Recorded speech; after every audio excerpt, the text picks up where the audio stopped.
Dear friends, a very good morning to all of you, especially to our friends who are watching from our Mission Hospital network and our friends who may be overseas and all our friends within the CMC community.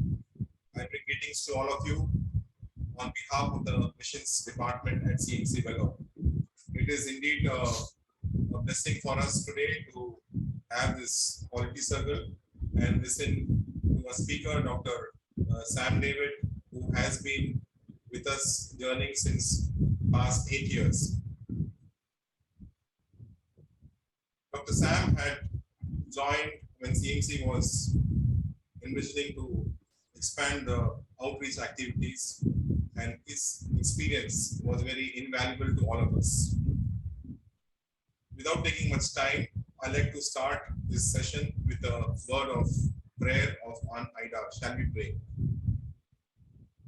Father, whose life is within me and whose love is ever about me, grant that a life may be maintained in my life today and every day, that with gladness of heart, without haste or confusion of thought, I may go about my daily tasks, conscious of ability to meet every rightful demand, seeing the larger meaning of little things, and finding beauty and love everywhere, and in the sense of thy presence, may I walk through the hours, breathing the atmosphere of love rather than anxious striving. Amen. I now request Dr. Supriya Nayak, who was the former Associate Director of Missions, to moderate this session.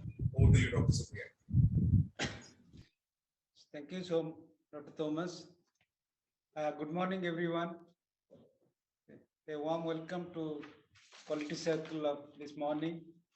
And it's my privilege to introduce to you morning speaker, Dr. Sam David.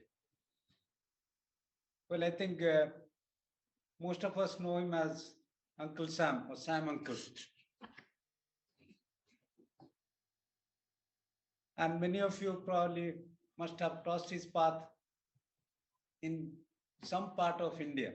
It's because he has been to almost all the hospitals or Christian organizations of within India. Just to introduce him, probably one word will summarize everything. He was the true missionary. We knew about our missionaries coming from abroad, USA, England, Europe, traveling far away, leaving their big families and dear ones, and coming to the area of need in this part of the world. If in not many ways, at least in one way, he is a true missionary. Because from the time he started his journey from Chennai till this date in CMC Vellore, he must have logged so many kilometers, miles and miles, thousands of miles. And in that way, he can surpass many of the missionaries in their travels. We'll hear the story of his journey from Chennai to till date. But I must tell you that from his family, he's not the only missionary. I must say that his wife, Sarah, has been a partner, and she too is a missionary. Their children, Abel and Joben, both are involved in missionary work. And grandchildren, I'm sure they'll also follow the footsteps of their grandparents and parents. Kiara and Nadia, they are. At this point, I would say that after traveling all over India in 2012 or 13, Dr. Sam David came to CMC. We are indeed grateful to EHA for deputing him to CMC to take on or to coordinate the outreach activities, as Dr. Thomas was mentioning.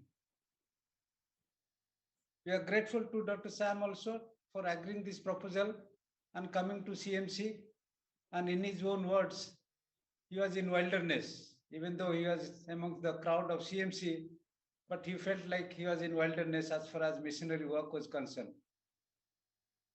And thanks to his hard work and his dedication and commitment, that today proudly we can say that we have graduated into a department of missions in CMC. We started as a missions office with few people, where he coordinated, brought in people, and then finally the workforce increased and the workload increased, and we graduated into a department, full-fledged department, as in any other department of CMC hospital. While working with him, at least one lesson I have learned, that if you want to build up an institution, don't invest your money and time and energy in the institution.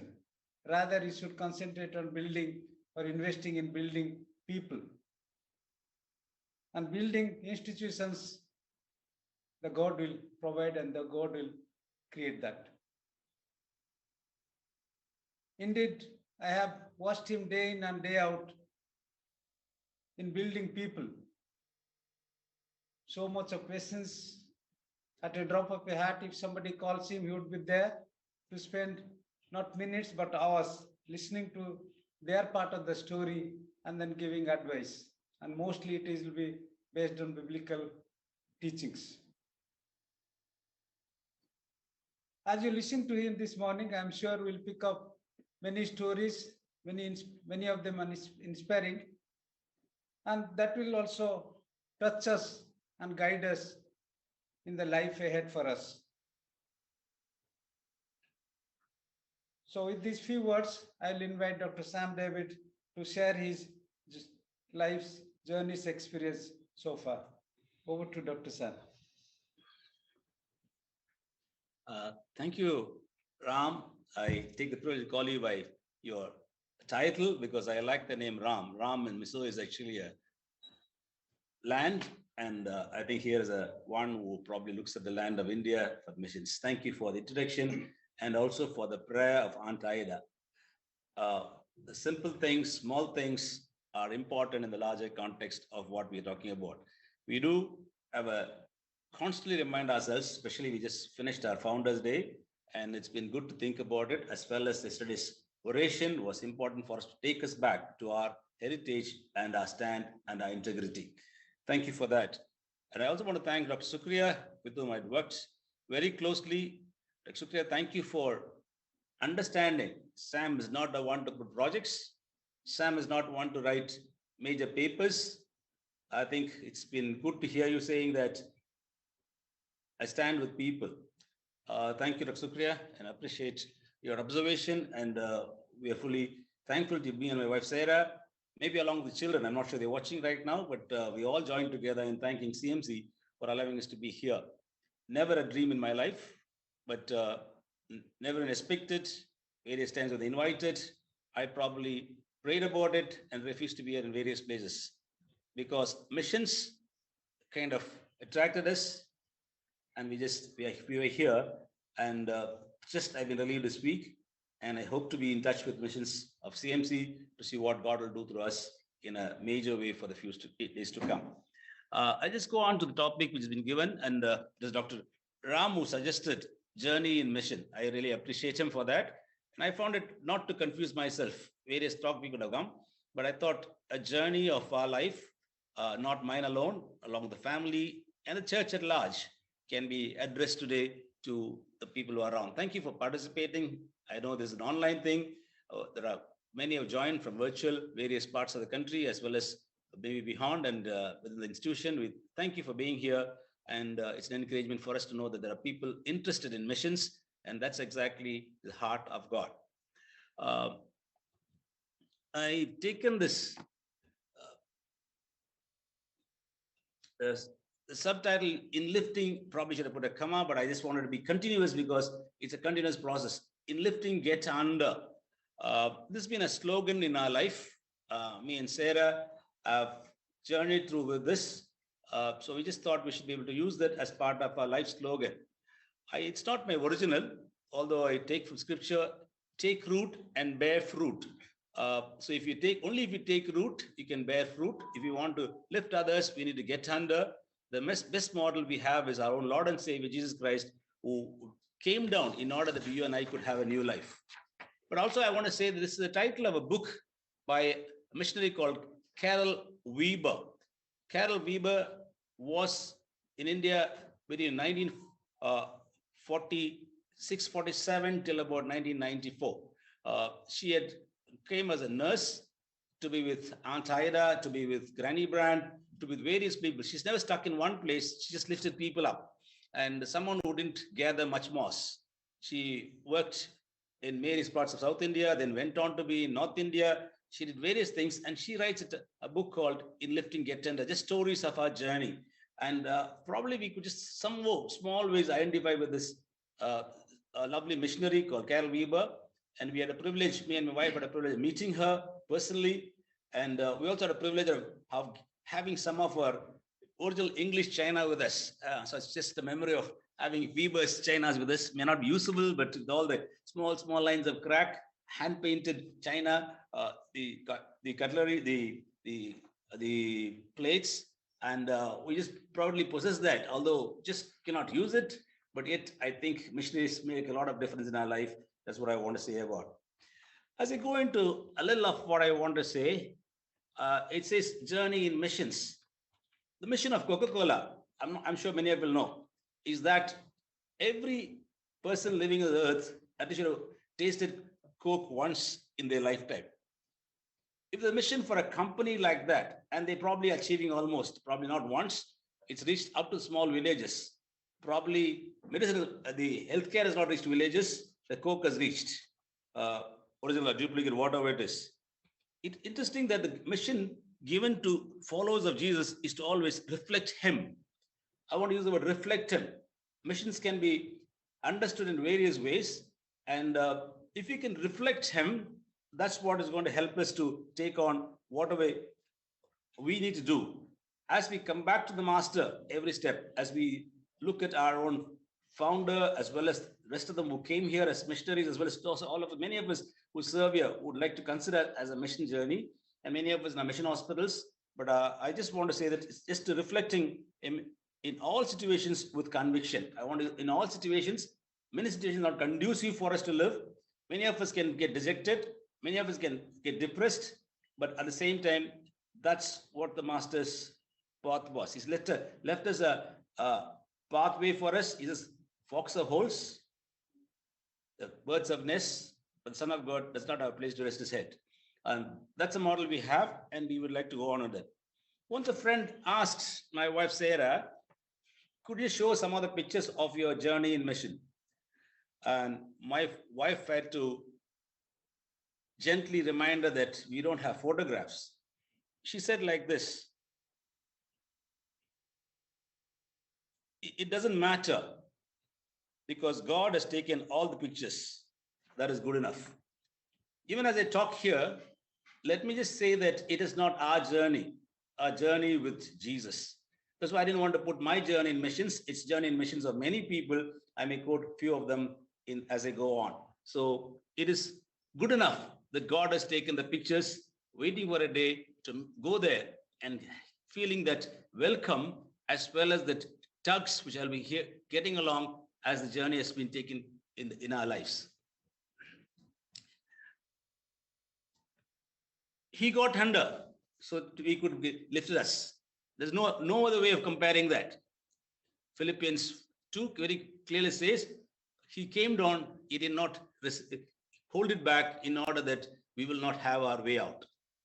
An amazing grace. I have taken it as a forepart, just like just introduce my family a little bit. Dr. Sukri has been very kind enough to mention all their names. Just put the pictures for you to have a look.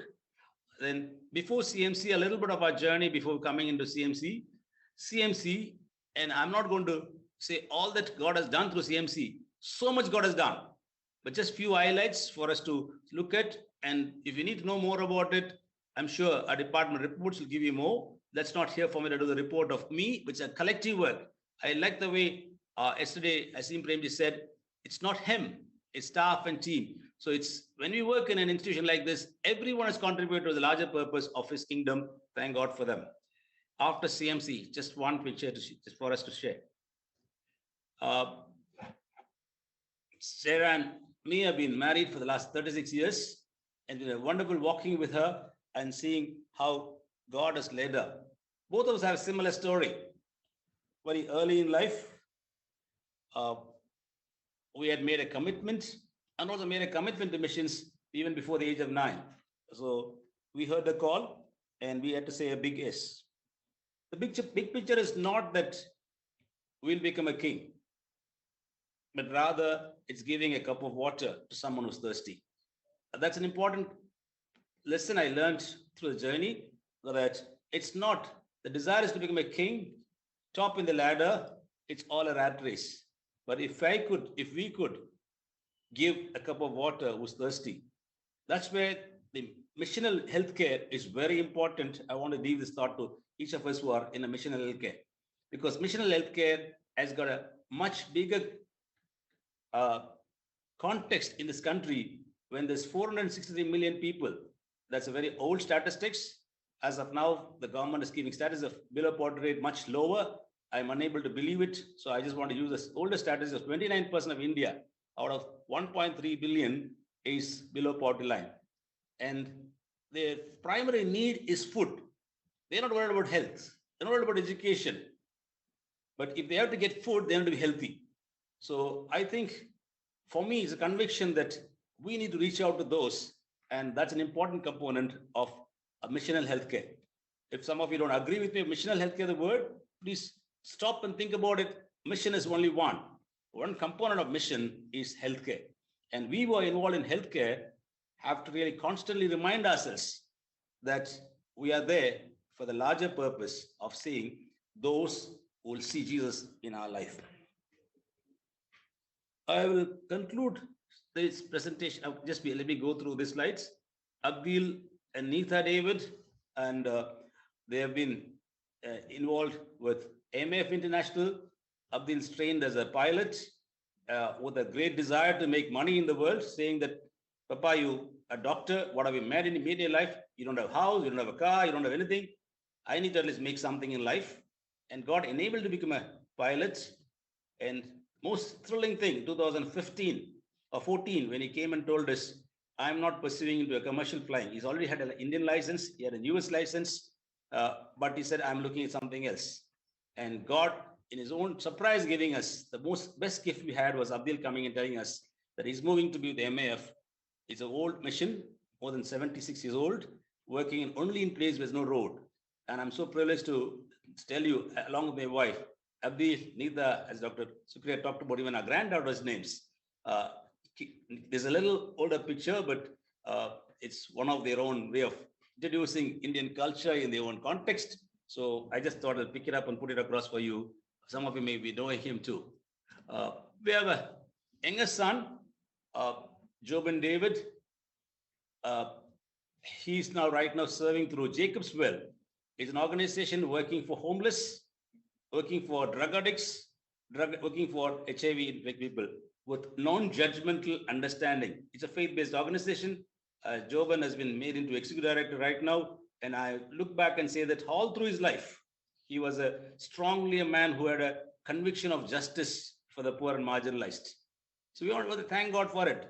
I want to put these pictures for you all because I want to say that when we work in a context of mission, we sometimes worry, how do we really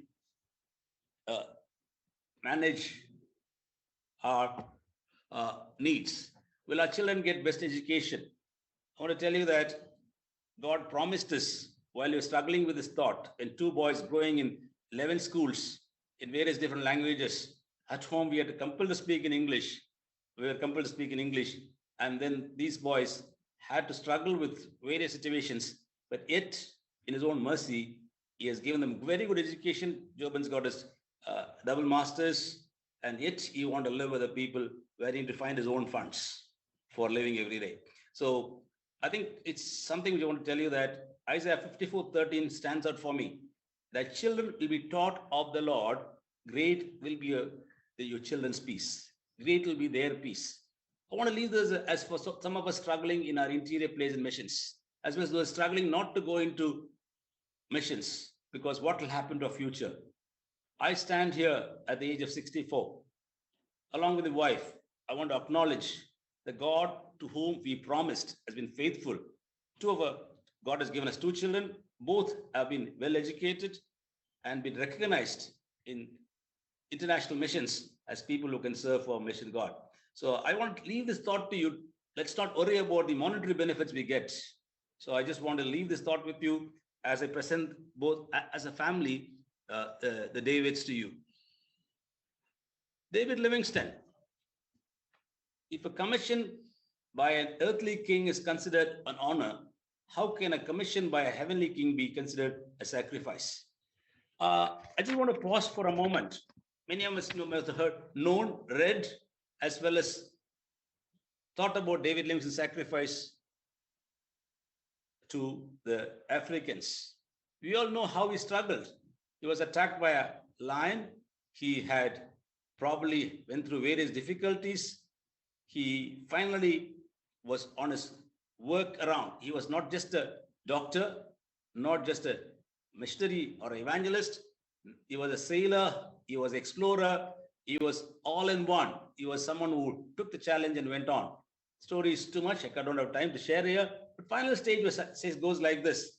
When David Livingstone, in his later stage, when he was already got involved with people and working with them, he had a number of people who started following Christ, as well as who have been helped by David Livingstone.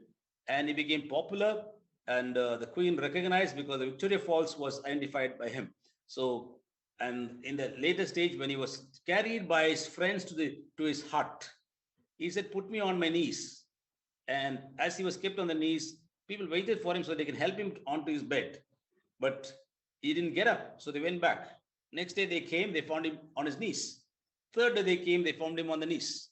And finally, they felt something different and touched him and found he's already dead 3 days ago.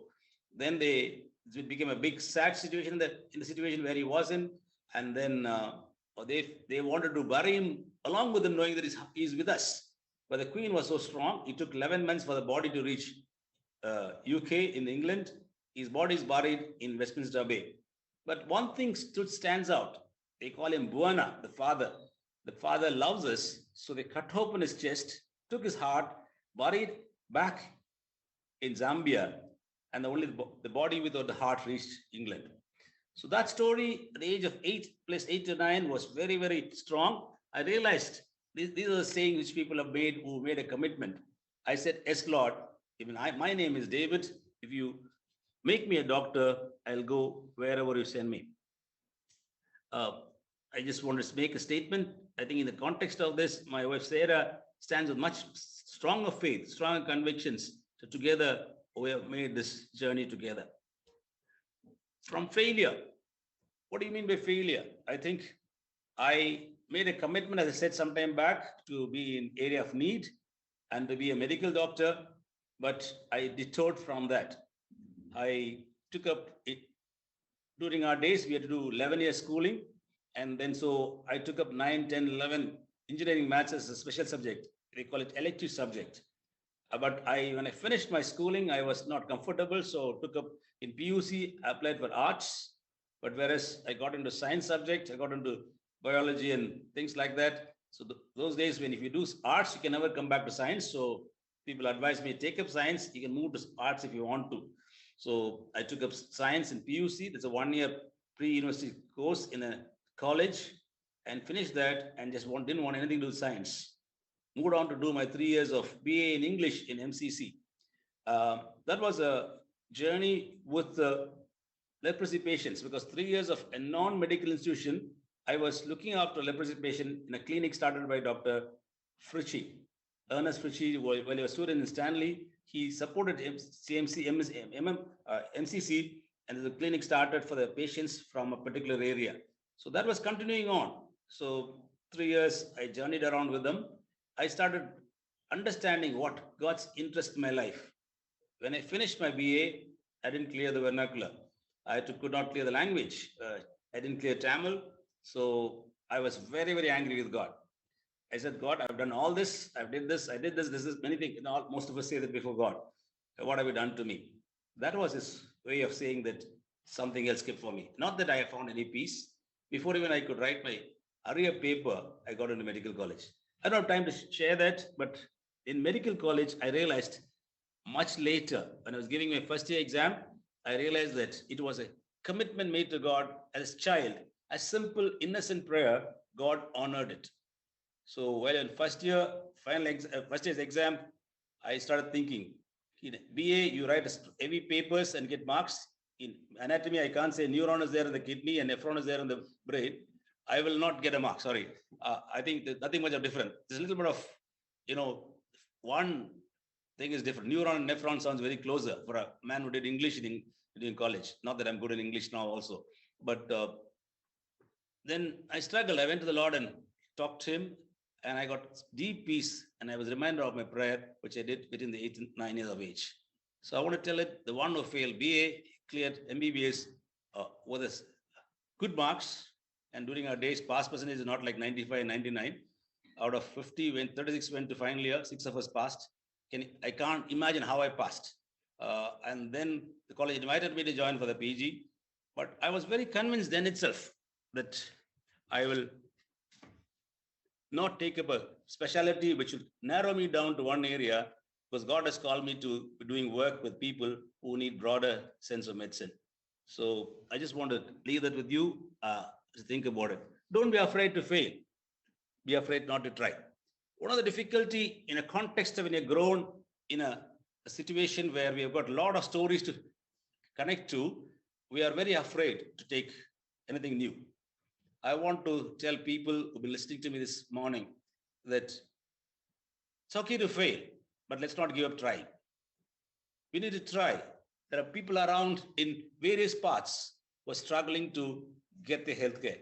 There are mission hospitals dying dime a dozen. We keep talking about 1,000 plus. Today, I can tell you, sadly, our network has come down to 160 or 169 in some records, 153 in another record. And overall, with CMA, we can say about 226. Where have they all gone? Out of which 50% is not doing well. Most of our kids go there, are coming back rejected. So it's important for us to look at that.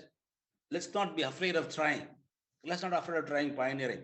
Let's not be afraid of doing things. Failure is not an end in itself. Failure is the first step to success. So that's a thought mine, Michael Jordan. Clarity, confusion, and clarity. As I said earlier, I was very sure of being in missions when I was 9 years old. When I came to the point of the medical first year exam, I was sure I should be in mission. When I completed, I think I got the same bug within myself. Should I just serve as a doctor, make enough money and give it to God's work? Or should I myself go? That was a crossroad. I want to say this, these are crossroads many young people go through. And right now, looking back, 1982, I just still remember during my internship time, I said, Lord, can't I not go and work elsewhere? And God is so gracious, He opens 5 doors for you. He opens the door abroad. He doors open for PG. He opens doors into two mission hospitals. He opens the door in mission government. All that is there in front of you. How do you say you want to go pioneer into an area of need? It is so difficult. And the most difficult part, then I want to share this as not as a pride, not as something which only I can do, all of us can do. And my biggest struggle was when I wanted to join a mission called Indian Evangelical Mission, I had a big confusion. They were offering a salary less than my internship allowance. During those days, I remember I used to come to CMC since 1977, and the internship allowance then here was 225. We were getting 550. It's between these two numbers the mission was offering a salary. And I did not stop my father's allowance of 1,000 rupees a month. I was still spending 1,550 in 1982. My father was the Secretary of the Government of Mizoram then, and then they didn't realize I got an allowance for my internship. And so I just kept the money and had a very interesting leave. But then itself, the money was not mine. I could just use it for others. But the struggle was, will I be able to manage with what the mission is giving? So I want to say it very clearly. One can serve for a big salary only to a small master. This is what came to me. But one can serve for whatever the salary may be, the master is greatest. That's a big picture. So with that clarity, with that understanding, I said, yes, Lord. And I said, I want to work in North. But the mission said, we need one of the most flourishing work among the Koya tribes in Andhra.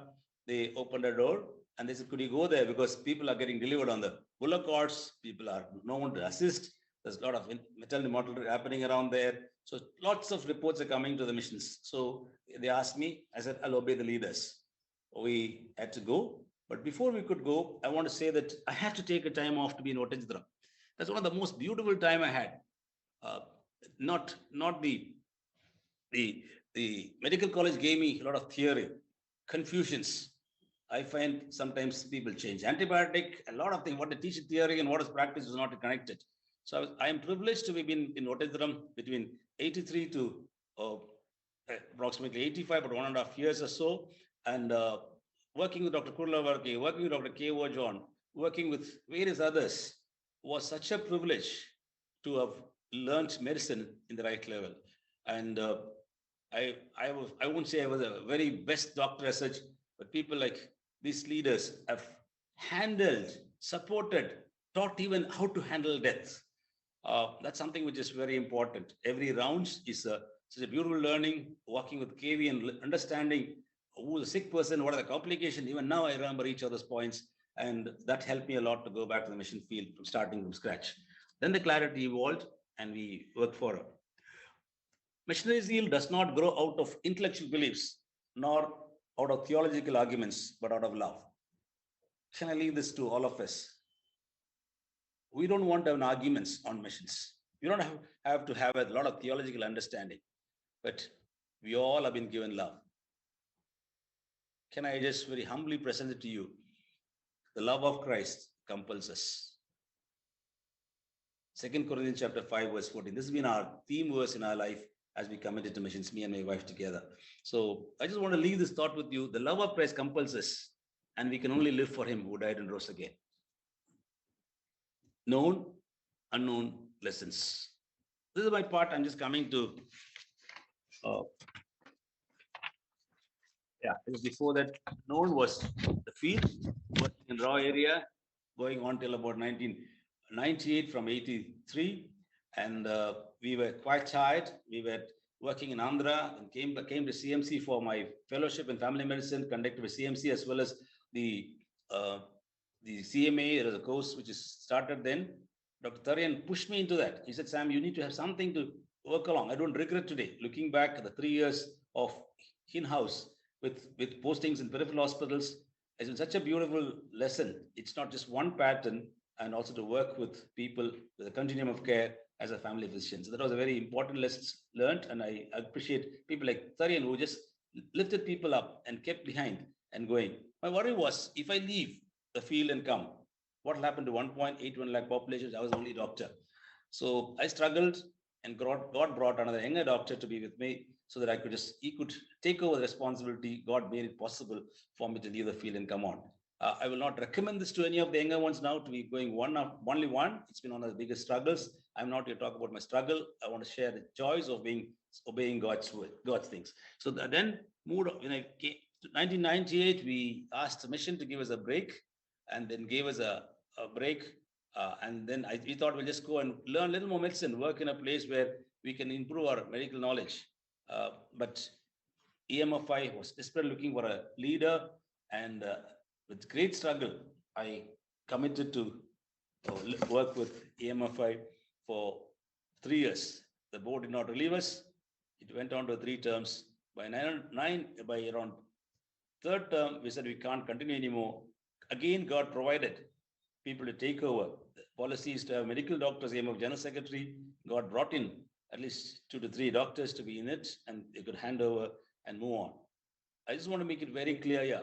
Being in leadership has got a lot of pride.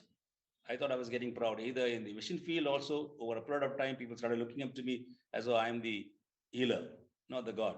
When I came to EMFI, from various things, stated right, from various administrative things, as well as the field all over, traveling to, then it was 153 medical colleges, 156 medical colleges in the country. From 117, it had gone up to that. Today we have crossed 700 medical colleges. Going to these medical and dental colleges was very important to encourage young people. Not to my pride, but at least about over 160 young people joined missions during the time. That was the reason I was in mission. I was in EMFI. Then when 2007, when we moved out of EMFI, EHA invited us and helped us to look at caring for the one level of people, which was important to reduce attrition, giving rest, journeying through with them, and supporting them, and also taking them out of the difficult situation for a short time to help them to reflect in their own lives. Then comes CMC. To be honest, I was not sure whether I'll be able to fit in here. So I had struggled, but the motto of CMC is very important.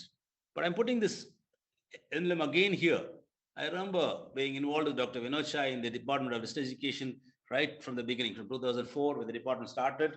I traveled with him to even IGNO or looking at, telemedicine equipments, various things we are looking together, and from started the course 2006 and started doing the classes. I used to do, can I do this course, a facilitator, and then one of them looked at the emblem and said, "What minister is this, sir?" CMC, they couldn't understand this word well. Sometimes when you have this word which has been misunderstood, it's an important thing for us to look back and ask, not to be ministered, but to minister. Looks for many of them from other world, thinking that of the wrong connotation of the word. It is the service which we've been called to. We all understand, but it's important for us to look back ourselves. That question really made me think whether we have become someone who wanted lord over others, like the today's political scenarios. So that's an important question I want to leave as I look at our own motto. Henry Martin says, Spirit of Christ is spirit of missions. The nearer we get to him, the more intensely missionary we become. I think important for missions is we can have a lot of plans, proposals, projects, but to get closer to the heart of God. Missions begins with the heart of God and hence the heart of man. So that's very important for us to look at it and saying that Henry Martin lived quite a long time ago, and he has also had a short stint in India. And he says this, it's important, the more intensely missionary we go, only when we get clear to get to Jesus himself, who was the first missionary, that we tend to become what we want to be. It's a question for me and to all of us with interest in missions. How far have we continued to be connected to the heart of God? In CMC, I just put only a few points. Most of our network hospitals are found in office to connect for the needs, and the new relationship is established. Not that CMC has not done it. All our network hospitals are very happy to be being connected to CMC, especially with our own graduates sitting there. Much easier for them to get in here, but with various other missions do not have our graduates. And I've done some small study and found that very, very happy to hear what the gentleman, Asim Premji, yesterday talked about, saying that wherever he goes, finds CMC people, and also the integrity is right. Definitely, that's great. I appreciate that. And we also see that. And many of them are in leadership and they're able to contribute. But the long-term commitment might not been there. At the same time, these kind of people who have not been in the periphery from CMC could also get reconnected to CMC. I think that's one of the best things we did it as a department, as an office in the department. In 2013, when I joined on the Founders Day, that's 9th of December, after a lot of discussions and with not knowing what are the job ahead of me, and it was lonely walk, and I struggled a lot, I want to say that, but yet looking back, staying back as 8 years has been such a blessing, and we can very happily say that mission hospitals can always contact the department. Others who are not part of the network also contact us. We may be able to just connect them in some ways, but unable to really do what genuinely. But one of the desires is that many more will happen, and some people will pioneer into the areas of need. explored and developed partnership with 3 units. I think that's been some joy because we have never done it apart from Bangalore Baptist in 1986-87 or up to around 89, and then now we have been, as a CMC, we involved in it. My desire is that we'll be able to own it much more closer than what you're doing thus far. It'll be a desire, it'll be prayer that we will not hesitate. I would like to, when I come down, I just want to illustrate a few things, a few more slides. Working towards a hub and spoke model is a model which we've been talking about. It's a lovely picture we've drawn in CMC, our department, and the hub and spoke model is developing different hubs in the country connected to CMC. They in turn can have a smaller units being supported. These are some major things. Apart from that, done a lot of things for, and I don't want to name it here. During the funeral service for Aunt Ida, Paul Brand said, I have been asking myself, what would Aunt Ida wish me to say on this occasion? I'm sure she would ask us to arise, press on, and cross our Jordans. He didn't say Jordan. Please note that. Our objective says that CMC, the objective of CMC is to run an training institution and hospitals. So I want to leave this Jordans. Can we just forget others who are groping in the dark? Others struggling without funds, others struggling without HR, others struggling without much of advice and support. I think it's my humble plea to the community of CMC, along with our leaders, that we will be able to look at this and say what Paul Brand said is true. We cannot be inward looking. We need to move forward and look ahead. And in giving, we receive. It's very scriptural. We can't hold back everything to ourselves. During transition from Union Women's Missionary Medical School to CMC, can I go back to history? Many stepped in while CMC gained their parent hospitals. Can someone fill it up? You can fill it up. The parent hospitals lost. I want to go back to history. I can't tell about everyone. There have been at least about 30, 40 people have been coming. And the British government refused to take American qualified people as teachers of MBBS. They had to give an ultimatum to CMC saying the LMP cannot continue on. It has become MBBS, and then it had become a CMC. And it was difficult for Aunt Ida and the team then to really go on. So others had to come in and step in, and some of them had to go back to Canada or somewhere else and get a British degree and come back. During that time, and many of them gave in. I just want to give 3. Here are 3 examples among many. Victor Rambo, who was originally with the American Evangelical Mission to Mungeli, which is an older hospital than CMC. Victor Rambo's time here, so intensely given. If you read most of the biography, most of the books by written by others too, if you look at the books, you can realize how much this man has contributed. Recently, one of the senior people here asked, who the hell is Victor Rambo? So I would like us to remind ourselves of people who contributed. Of course, we talk about Aunt Ida and the vision of building a kingdom. Great, nothing wrong about it. I think we just can't live with one heritage. It's important to see the collective history of this place. And Victor Rambo came in here, and still Mungeli struggles. The latest news is that Priyamvada and her husband Swapan did his pulmonology here. Priyamvada and OG, they're just trying to rebuild it back. It's a big struggle. That's one of the good things, being a mission hospital, understanding mission hospital in their own context. So Victor Rambo came here and Mungeli lost. So we are indebted. Let me put one more person here. John S. Carmen. John S. Carmen worked in a place called Hanamakonda by the Telugu Baptist group. And today, Hanamakonda is not in the history of healthcare. Recently, the Hanamakonda group, because of the Andhra Pradesh and Telangana divide, the group had to be divided. Samavelam of Telugu Baptist Church has divided, and they have a separate one for Andhra now. The Nellore side was different. Nellore is closed. This is also struggling hospital. It's not been doing well. Here is one man and his wife came to us. He has given so much of leadership here.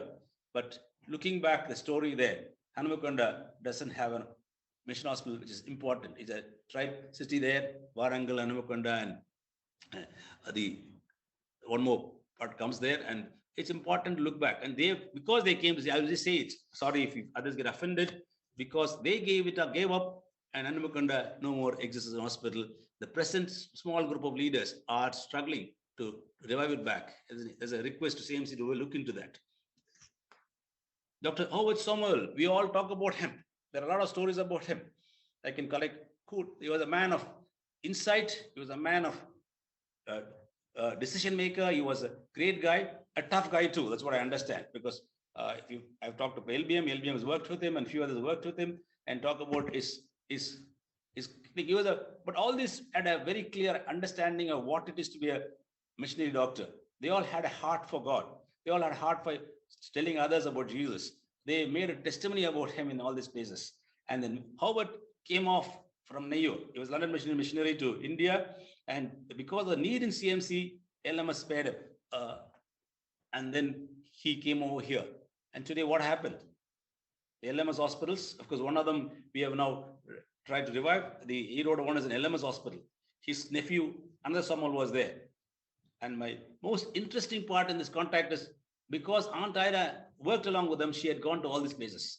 Whether it's Van Allen, whether it's in Kodaikanal, or whether it's Kotagiri, whether it's E-Road, or whether it's Kugler, there was a connection of these hospitals from here.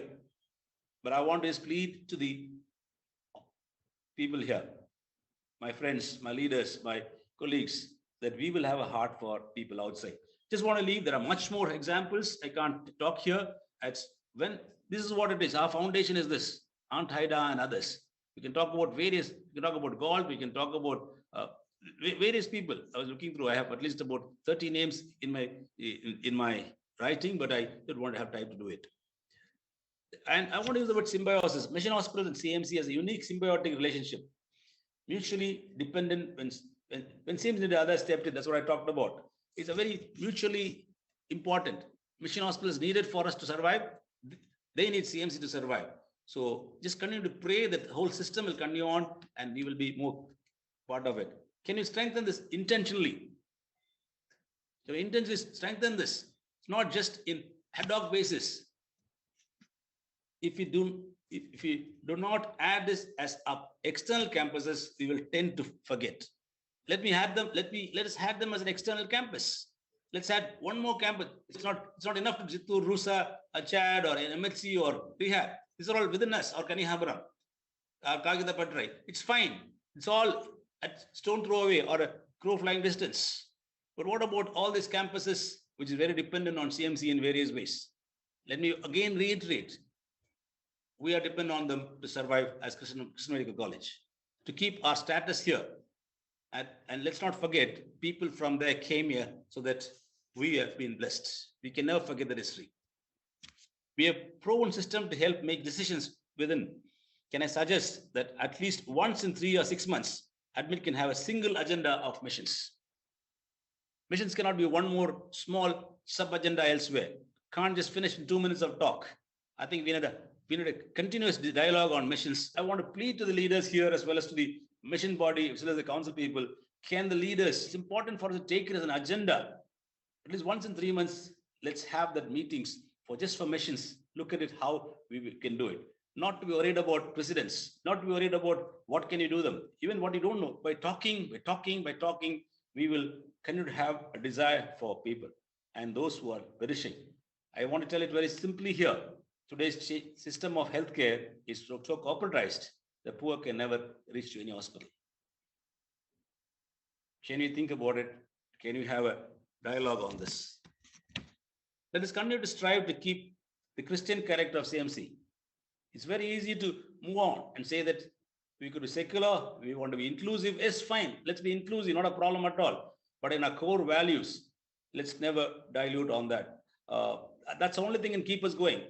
I think there's nothing different from others here than CMC. Only one difference is the Lord is healing people here. I want to leave this thought as an outgoing person with humility, with concern, and I'll continue to pray that God will keep us to strive to be Christian in character. Our vision is to be witness to the healing ministry of Jesus through excellence in education, service, and research. Let it continue on to know that we have called ourselves Christian. Let us reach out as Aunt Ida and her friends did. Already I mentioned about it. She didn't stay here, including Kugler. Previous day of her death, she was there. And that big bungalow has got her name there. So I think, look at persons like them out of her busy schedule, she took time to go and be there. history says quite a bit about her, as well as many others who got involved and went into things. Just want to leave this picture to you. If you can read it, look at the first signature in Emmanuel Hospital in 1927. It says, I marked it, it says 1927. That's Aunt Ida, whose first entry in the labor register, first maternity register of Van Allen. We struggle to understand this. Here is a person, and if you look at the whole register, you find so many scudders. Or if you go into our own Tollgate cemetery, it's not Aunt Ida alone. So many kids have died here. Vellore has become burial ground for missionaries and the children. What is our response? Is it only just to keep the monument there? Or should we look at it? This is Kodaikanal Van Allen. It's a desire that we will be able to look at the history properly and connect ourselves to the history of this institution. Through our missional journey, God has enabled us to support many people on the way. That's what I would say, as Dr. Sukriya has kind of observed from our lives. Just being with them, listening to them, at times guiding them, encouraging them, remembering many lives lifted, just been a fulcrum. So in lifting, getting under, it's not just the crowbar alone. There needs a fulcrum to lift the weight. So that's been our life, and this particular journey in CMC has been such a blessed thing for us. Although I did miss my wife in the office because all along we worked together, but it was good to have her at Vellore and the children support from wherever they are. Whatever it was such a joy, and we've been involved in this way. That's why I said the lifting get under, not the title of a book, but also our life. I just leave this picture to you. This is where we're moving on. May be attractive. You're welcome to come here. So we're moving on to a hill. It's been a long time dream. I say we already said that our life wants to be, at least now the remaining part, we want to be part of people's life. We have recognized that people are not taking enough break. They take break and go to go to some retreat, or which gets busy again, or go to a picnic spot, or go to a so-called tourist places. All are busy. But this one, we are aiming at developing a place where cottage can be developed. People can just come and rest, as Moses went up the hill and met God. It's a hill station, small place, very raw village, so nothing much to do. God willing, we should be able to set it up, which has been delayed quite a bit. One other thing about being in CMC was the 2000, for last 8 years, we could do much, but so we had to insist on moving out of the place. I want to appreciate the leaders for trusting us to say that stay back. But I want to say that this another ministry I wanted to pray for. We are moving forward at this age to be in the mountains and to develop cottages for people to come and rest. We do not know how we're going to go about it. So far, God led us, He will do it.